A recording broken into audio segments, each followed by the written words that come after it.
Good morning everybody. વિદ્યાર્થી મિત્રો, સરળ અભ્યાસ ઓનલાઈન એજ્યુકેશન પોર્ટલમાં આપ સૌનું સ્વાગત છે. મિત્રો, ધોરણ 9ની અંદર આપણે ત્રિકોણની અને ત્રિકોણની એકરૂપતાની આપણે અભ્યાસ કરેલો છે. મિત્રો, આજે આપણે ત્રિકોણના સમરૂપતા વિશેનો અભ્યાસ કરવાના છીએ. મિત્રો, સૌથી પહેલાં આપણે એકરૂપતા અને સમરૂપતા આ બે શબ્દની સમજ મેળવી જોઈએ.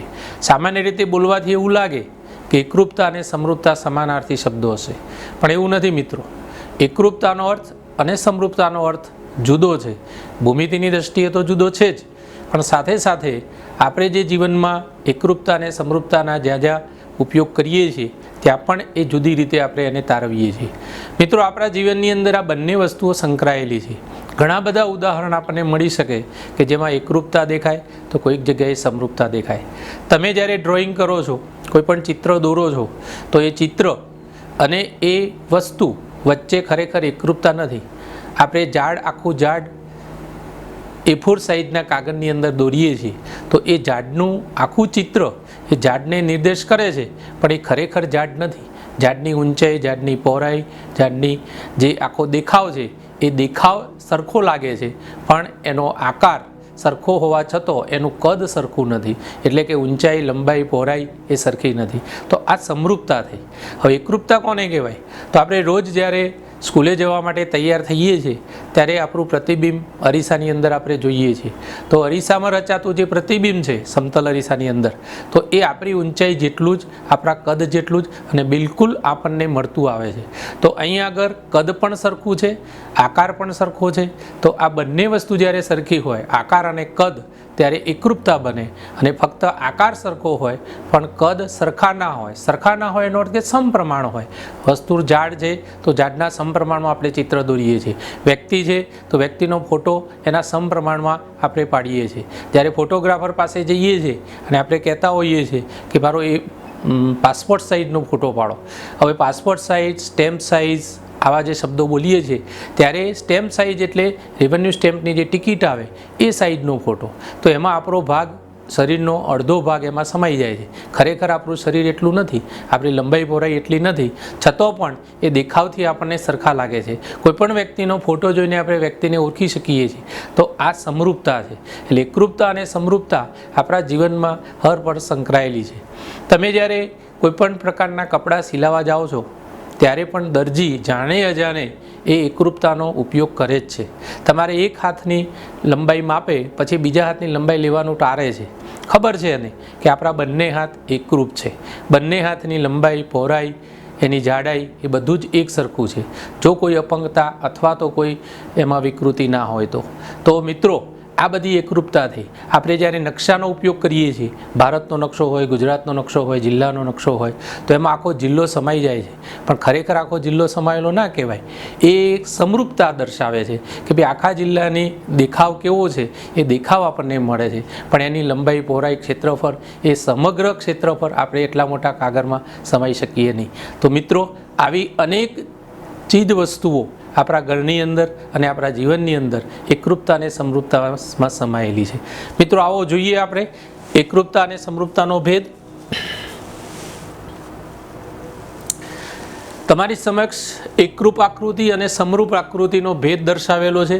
બંનેની વ્યાખ્યા કરેલી છે કે જ્યારે બે આકૃતિઓના આકાર અને કદ સમાન હોય ત્યારે તે બે આકૃતિઓ એકરૂપ છે તેવું કહેવાય. આપણે ઘણા મેં ઉદાહરણ આપ્યા કે જેની અંદર આકાર સમાન હોય, સાથે સાથે એનું કદ સમાન હોય, એની લંબાઈ, પહોળાઈ એ કદની દ્રષ્ટિએ સમાન હોય તો જ એ બે આકૃતિ એ એકરૂપ આકૃતિ છે એમ કહેવાય. સામે આપણે સમરૂપ આકૃતિ કોને કહીએ?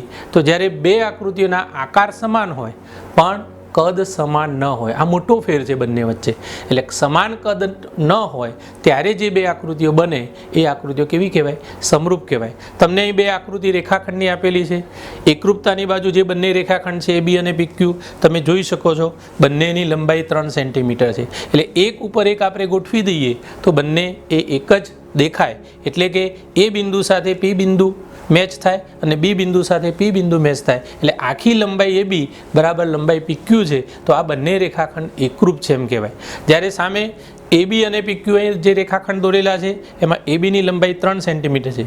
માનો કે એને આપણે પી સાથે મેચ કરીએ પણ આ ક્યુ બિંદુ બી સાથે મેચ નહીં થાય, એ અહીં આવીને અટકી જશે. એટલે બાકીનો ભાગ જે લંબાઈ આની વધારે છે એટલો ભાગ આમાં મેચ નહીં થાય. તો અહીં એબીની લંબાઈ 3 સેન્ટીમીટર છે, પીક્યુની લંબાઈ 2 સેન્ટીમીટર છે. એટલે લંબાઈની દ્રષ્ટિએ બંને જુદા છે પણ દેખાવ બંને રેખાખંડ છે. તો અહીં આ સમરૂપતા છે એમ આપણે કહી શકીએ. બીજી કેટલીક આકૃતિઓ આપણે જોઈએ તો અહીં 2 વર્તુળ છે. એક વર્તુળની ત્રિજ્યા 2 સેન્ટીમીટર છે, બીજા વર્તુળની પણ 2 સેન્ટીમીટર છે. આવી જ રીતે તમે માનો કે 2 સિક્કા લો, એક જ સાથે છપાયેલા 2 સિક્કા તમે એક ઉપર એક મૂકો તો બંને મેચ થઈ જશે. આ વર્તુળને ઉઠાવીને આપણે આના ઉપર મૂકી દઈએ તો એ એકરૂપ છે, એના કારણે બંને વર્તુળ મેચ થઈ જશે. પણ અહીં આગળ એક વર્તુળની ત્રિજ્યા 2 સેન્ટીમીટર છે, બીજા વર્તુળની ત્રિજ્યા 4 સેન્ટીમીટર છે. તો આ મોટું વર્તુળ છે, આ નાનું વર્તુળ છે.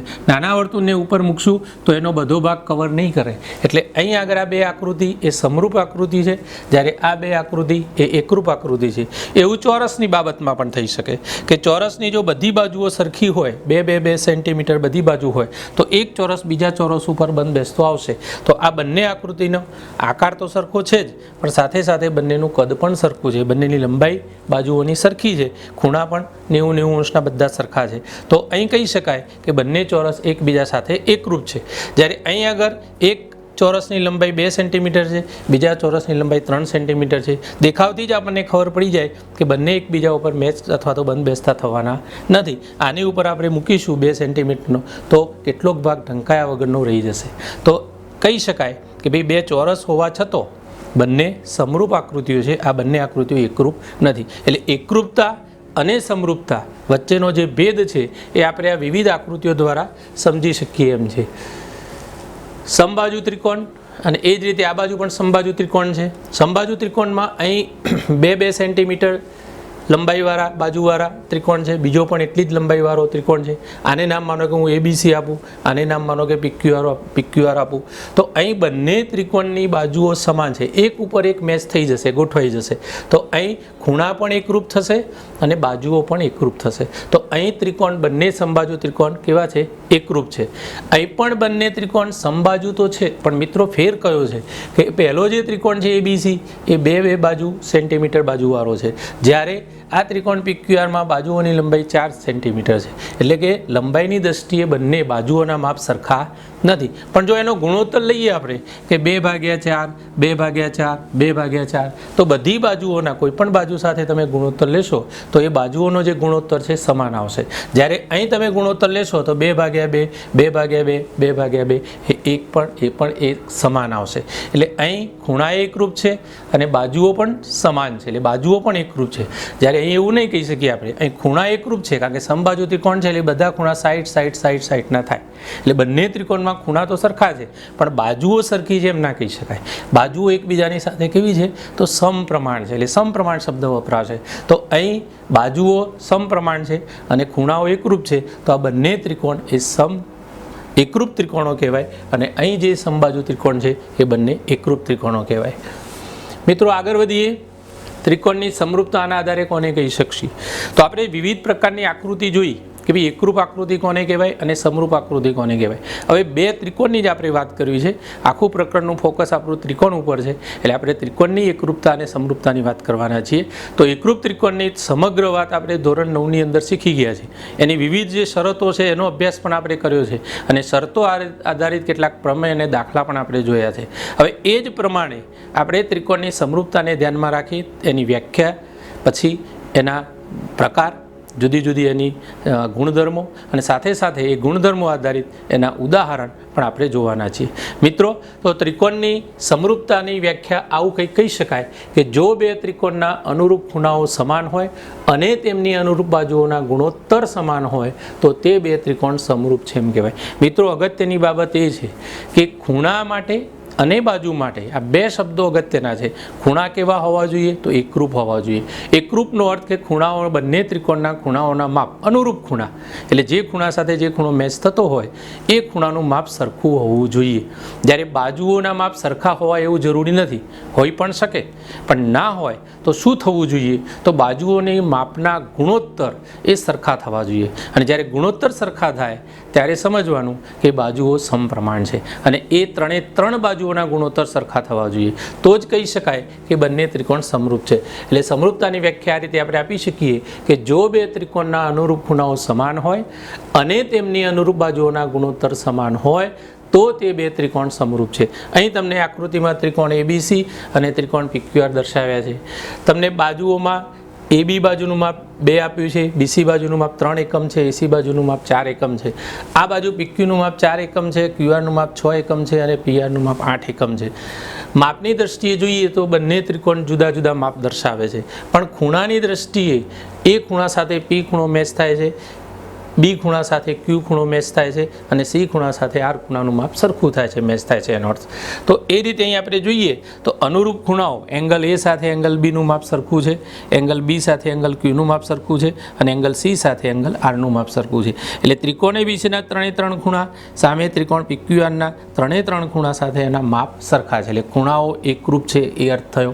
હવે અહીં જોઈએ બાજુઓના ગુણોત્તર.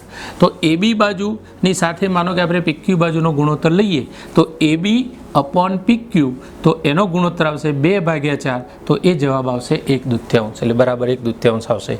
એ જ રીતે BC સાથે જો QR લઈએ તો BC ને છેદમાં આપણે QR લખીએ ગુણોત્તરના રૂપમાં, તો BC અપોન QR બરાબર ગુણોત્તર આવશે 3/6, તો એ પણ 1/2 ગુણોત્તર આવશે. એ જ રીતે આપણે AC સાથે PR બાજુને લઈએ તો AC બાજુનું માપ 4 છે અને PR બાજુનું માપ 8 છે, તો એ ગુણોત્તર 4/8 1/2. તો ત્રણે ત્રણ બાજુઓનો જે ગુણોત્તર છે એ ગુણોત્તર કેવો આવે છે? સરખો આવે છે. એટલે અહીં આગળ ત્રણે ત્રણ ગુણોત્તર સરખા છે, એટલે આપણે આવું કહી શકીએ કે AB અપોન PQ બરાબર BC અપોન QR બરાબર AC અપોન PR. તો આ બાજુઓ સમપ્રમાણ છે. એટલે આપણી જે બે શરતો છે સમરૂપ હોવાની, એ ત્રિકોણની સમરૂપતા ક્યારે કહેવાય? તો ભાઈ ખૂણાઓ સમાન હોવા જોઈએ અને બાજુઓ સમપ્રમાણ હોવી જોઈએ. સમપ્રમાણ એટલે એમના ગુણોત્તર સમાન હોવા જોઈએ, તો કહી શકાય કે ત્રિકોણ ABC. હવે આ જે ચિહ્ન છે એ સમરૂપતાનું છે. એકરૂપતાનું ચિહ્ન આપણે આગળ શીખેલા છીએ. એકરૂપતા માટે બરાબર કરીને આવું લખીએ છીએ, જ્યારે સમરૂપતા માટે ફક્ત આવું ચિહ્ન દર્શાવીએ છીએ. તો આ એકરૂપતાની જગ્યાએ સમરૂપતા દર્શાવવા માટેનું ચિહ્ન છે. એટલે ત્રિકોણ ABC સમરૂપ ત્રિકોણ PQR એવું આપણે એને બોલી શકીએ. વિદ્યાર્થી મિત્રો, ત્રિકોણની સમપ્રમાણતા વિશે આપણે આગળ વધીએ. અહીં આગળ તમને આકૃતિમાં ત્રિકોણ ABC અને રેખાખંડ DE સમાંતર BC દોરીને આપેલો છે. તો એના આધારે આ રેખાખંડ DE દોરવાથી રેખાખંડ ABના બે રેખાખંડોમાં ભાગ પડે છે, AD અને DB. એ જ રીતે રેખાખંડ ACનું DE રેખાખંડ વડે અથવા E બિંદુ વડે AE અને EC એમ બે રેખાખંડોમાં એનું વિભાજન થાય છે. તો આમ વચ્ચેનો સંબંધ કયો છે આ રેખાખંડ, જુદા જુદા રેખાખંડ વચ્ચેનો, એ આપણે જોઈએ. એટલે આપણને 5 પરિણામ આપણને મળશે. પહેલું પરિણામ આવું મળશે કે AD અપોન DB બરાબર AE અપોન AC. એટલે કે આ બંને જે રેખાખંડો છે, એટલે એવું કહી શકાય કે ભાઈ ત્રિકોણમાં કોઈ એક બાજુને સમાંતર રેખા આપણે દોરીએ અને બાકીની બે બાજુને બે ભિન્ન બિંદુમાં છેદે તો એથી બનતા જે રેખાખંડો છે એ સમપ્રમાણ છે. એનો અર્થ કે AD અપોન DB બરાબર AE અપોન AC. તો આ પહેલું પરિણામ મળે. એ જ રીતે જો ઉપરનો ભાગ લઈએ, આપણે ઉપરના ત્રિકોણ ADE નો રેખાખંડ AD લઈએ અને એને આખા ત્રિકોણ ABC સાથે જો આપણે સરખાવીએ તો AD અપોન AB બરાબર AE અપોન AC, એ આપણને બીજું પરિણામ મળે. એ જ રીતે જો નીચેનો ભાગ લઈએ તો DB અપોન AB બરાબર EC અપોન AC, તો આ ત્રણ પહેલાં પરિણામ મળે. એટલે આપણે બંને ભાગનો સમપ્રમાણમાં છે મેં કહી શકાય. સાથે સાથે ઉપરના ત્રિકોણ ADE ની જે બાજુઓ છે એ બાજુઓ ત્રિકોણ ABC સાથે, એટલે AD સાથે AB, AE સાથે AC પણ એ સમપ્રમાણ છે એમ કહી શકાય. હવે જો પરિણામ આગળ આપણે વધીએ કે ત્રિકોણ ADE અને ત્રિકોણ ABC નો વિચાર કરીએ તો આમાં AD અપોન AB સાથે આ DE અપોન BC ગુણોત્તર પણ સમપ્રમાણ આપણને મળે. એ જ રીતે AE અપોન AC સાથે DE અપોન BC ગુણોત્તર પણ મળે. એટલે કે ADE સમરૂપ ત્રિકોણ ABC હોય તો જો આ બે વચ્ચેની આ સંગતતા સમરૂપતા હોય તો આવું થઈ શકે કે પહેલા બે અક્ષરથી રચાતી બાજુ AD છે તો પહેલા બે અક્ષરથી રચાતી બાજુ AB છે, તો AD અપોન AB સાથે DE છેલ્લા બે અક્ષર, તો આના છેલ્લા બે અક્ષર BC. તો યાદ રાખવા માટે પહેલા બે અક્ષર સાથે પહેલા બે અક્ષર, તો AD અપોન AB બરાબર DE અપોન BC. એ જ રીતે પહેલો છેલ્લો એટલે AE અપોન AC પહેલો છેલ્લો બરાબર DE અપોન BC. તો એ રીતે પણ આપણે યાદ રાખી શકીએ. એટલે આ 5 જે પરિણામ છે એ 5 પરિણામનો ઉપયોગ કરીને તમને પરીક્ષામાં દાખલો કોઈ પણ પૂછી શકે. એમાંથી કોઈ પણ 3 બાજુ આપેલી હોય અને ચોથી બાજુ શોધવા માટે આમાંથી કોઈ એક પરિણામનો આપણે ઉપયોગ કરવાનો થાય. મિત્રો આગળ વધીએ. હવે આપણે જે ત્રિકોણની સમપ્રમાણતા જોઈ એના આધારે આપણું પરિણામ છે પ્રમેય 6.1 કે પ્રમેયના રૂપમાં આખું પ્રમેય આપણે આજે સમજીશું. તો જો ત્રિકોણની કોઈ એક બાજુને સમાંતર દોરેલી રેખા બાકીની 2 બાજુઓને ભિન્ન બિંદુઓમાં છેદે તો તે 2 બાજુઓ પર કપાતા રેખાખંડો તે બાજુઓનું સમપ્રમાણમાં વિભાજન કરે છે. મિત્રો આકૃતિ પરથી જલ્દી આખી વસ્તુ સમજાશે. શબ્દોની સાથે સાથે આપણે આકૃતિ દોરતા જઈએ કે ભાઈ ત્રિકોણ નામ આપી દઈએ. માનો કે આ ABC આ ત્રિકોણ છે. હવે એની 2 બાજુ એમાં એક બાજુને સમાંતર, માનો કે હું BC બાજુને સમાંતર રેખા દોરું તો BC બાજુને સમાંતર રેખા દોરું તો એ બાકીની 2 બાજુને જુદા જુદા બિંદુમાં છેદવાની છે. સાથે સાથે આપણે આ જે રેખા L દોરી એ BCને કેવી લઈએ છીએ? સમાંતર. એટલે કે L સમાંતર BC દોરીએ છીએ. તો એ 2 બિંદુ માનો કે D અને E માં છેદે છે. AB ને D માં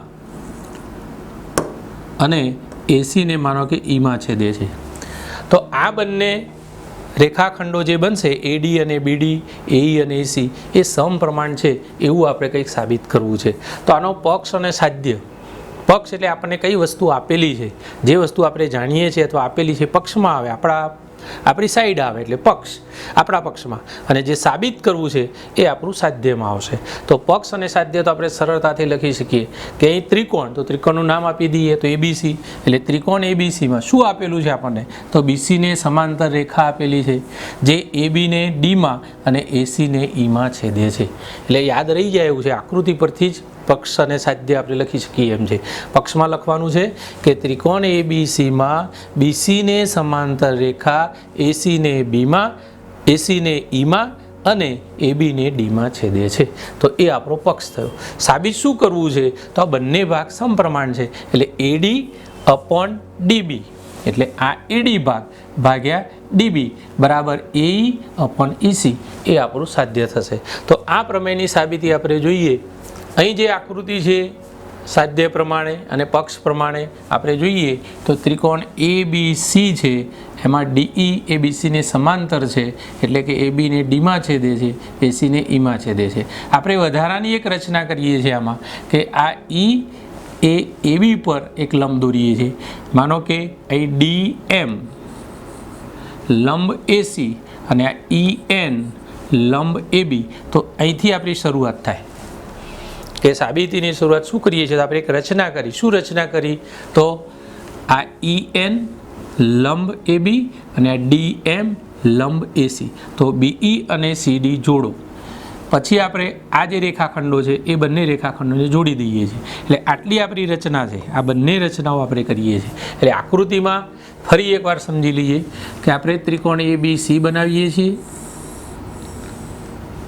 સાબિતી માટે આપણે વધારાની કઈ રચના કરીએ છીએ? આટલું તો આપણને પક્ષમાં આપેલું છે કે BC સમાંતર DE આપણને આપેલું છે. એટલે આટલી આકૃતિ તો આપણે જાણીએ છીએ. હવે વધારાની કઈ રચના કરીએ છીએ? તો એક તો B ને E સાથે જોડીએ છીએ. એટલે BE જોડો. એક આ રેખાખંડ. બીજો એ જ રીતે DC જોડો. તો DC ને જોડીએ. એ જ રીતે બીજી રચના કરીએ છીએ EN લંબ AB અને ચોથી રચના કરીએ છીએ DM લંબ AC. તો આ રીતની આકૃતિ દોરાય. એટલે પહેલાં ત્રિકોણ દોરી દો, પછી BC ને સમાંતર DE રેખાખંડ દોરી દો. રેખાખંડ દોર્યા પછી B અને E ને જોડો, પછી C અને D ને જોડો, પછી EN લંબ AB દોરો અને DM લંબ AC દોરો. તો આ જે 4 રચનાઓ છે, 2 રેખાખંડ અને 2 લંબ, એ આપણે પહેલાં રચના કરવાની આપણી સાબિતી માટે. હવે આપણે એક વસ્તુ યાદ કરશું કે ધોરણ 8ની અંદર અને ધોરણ 9ની અંદર ત્રિકોણના ક્ષેત્રફળનું સૂત્ર આપણે શીખેલા છે કે ભાઈ કોઈ પણ ત્રિકોણનું ક્ષેત્રફળ એટલે શું? તો 1/2 પાયો ગુણ્યા વેધ. તો એનો આપણે ઉપયોગ કરવાનો છે. બાજુમાં એક જુદી આકૃતિ બતાવી મેં કે ભાઈ ઉપરનો જે ભાગ છે આપણો ત્રિકોણ ADE અને એની સાથે આ CN લંબ AB એ ભાગ આપણે લઈએ તો આટલા ત્રિકોણનો આપણે વિચાર કરીએ અને સાથે આ લંબનો વિચાર કરીએ તો આ લંબ EN માટે એનો પાયો કોણ થશે? તો પાયા તરીકે આ રેખાખંડ AD થાય, આ એનો વેધ થાય. તો આ ત્રિકોણનું ક્ષેત્રફળ શું લખાય? તો 1/2 પાયો, પાયો એટલે AD અને વેધ એટલે EN. તો એ આપણે લખવાનું કે ત્રિકોણ ADE નું ક્ષેત્રફળ બરાબર 1/2 પાયો AD અને વેધ EN. એ જ રીતે આપણે આગળ વધીએ તો બીજું પરિણામ પણ આપણને મળશે. અહીં બાજુમાં બીજો ત્રિકોણ છે કે ત્રિકોણ આપણે DBE જે ત્રિકોણ છે અને એના ઉપર આપણે વેધ દોરેલો છે. એટલે અહીં હું ફરી આકૃતિ દોરું એટલે એ આકૃતિ ફરી સમજી લઈએ આપણે.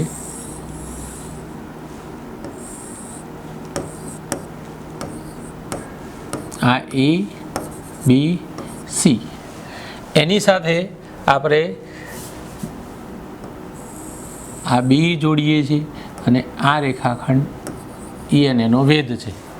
તો હવે આ જે નીચે ત્રિકોણ બને DBE એમાં વેધ એનો 12 છે. તો અહીં આ વેધ થશે અને આ એનો પાયો થશે. તો એના માટેનું સૂત્ર આવું બનશે BDE નું ક્ષેત્રફળ બરાબર 1/2 BD ગુણ્યા EN. એટલે પાયો આટલો થશે કારણ કે ત્રિકોણ આપણે આ લઈએ છીએ, આ ત્રિકોણની વાત છે. એના માટે આ વેધ 12 છે, આ વેધ છે. તો આ DBE ત્રિકોણ માટે, આટલા ત્રિકોણ માટે આપણે ક્ષેત્રફળ લઈએ તો આ એનો પાયો થશે અને આ એના પરનો વેધ થશે. એટલે એને લંબાવીએ તો આ એનો વેધ થશે. તો એ રીતે અહીં સૂત્ર લખાશે BDE. કશું જ્યારે ચિહ્ન ના લખીએ ત્યારે ક્ષેત્રફળ આપણને દર્શાવે છે. એટલે BDE નું ક્ષેત્રફળ બરાબર 1/2 પાયો DB ગુણ્યા વેધ EN. હવે આ બંને જે પરિણામ છે, આગળ જે પરિણામ હતું તે અને આ પરિણામ બંનેનો ગુણોત્તર લઈએ એટલે ઉપર ત્રિકોણ ADE નું ક્ષેત્રફળ ભાગ્યા ત્રિકોણ BDE નું ક્ષેત્રફળ. તો 1/2 AD ગુણ્યા EN બરાબર 1/2 BD અથવા DB ગમે તે બોલી શકાય, DB ગુણ્યા EN. બંનેમાં આ EN કોમન છે એટલે એ છેદ ઉડી જાય.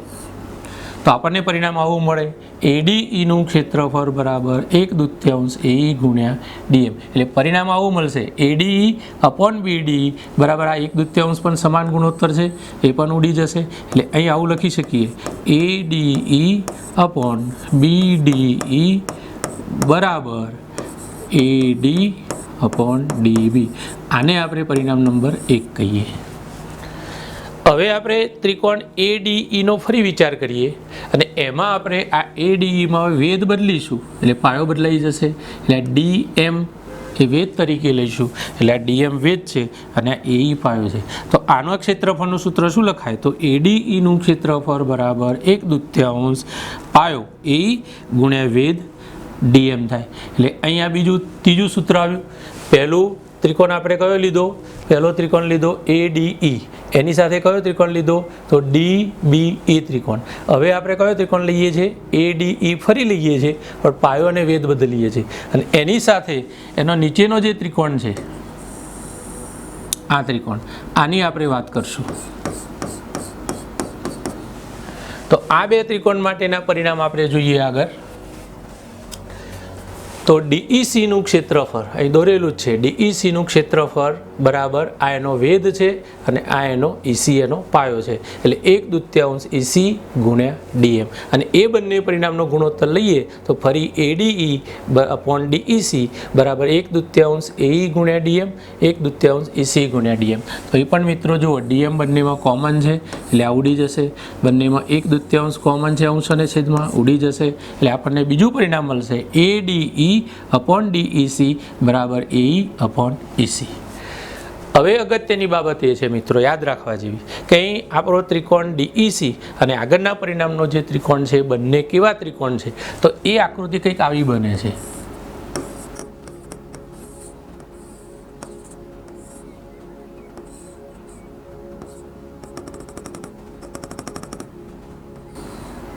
આવી કંઈક આકૃતિ બને.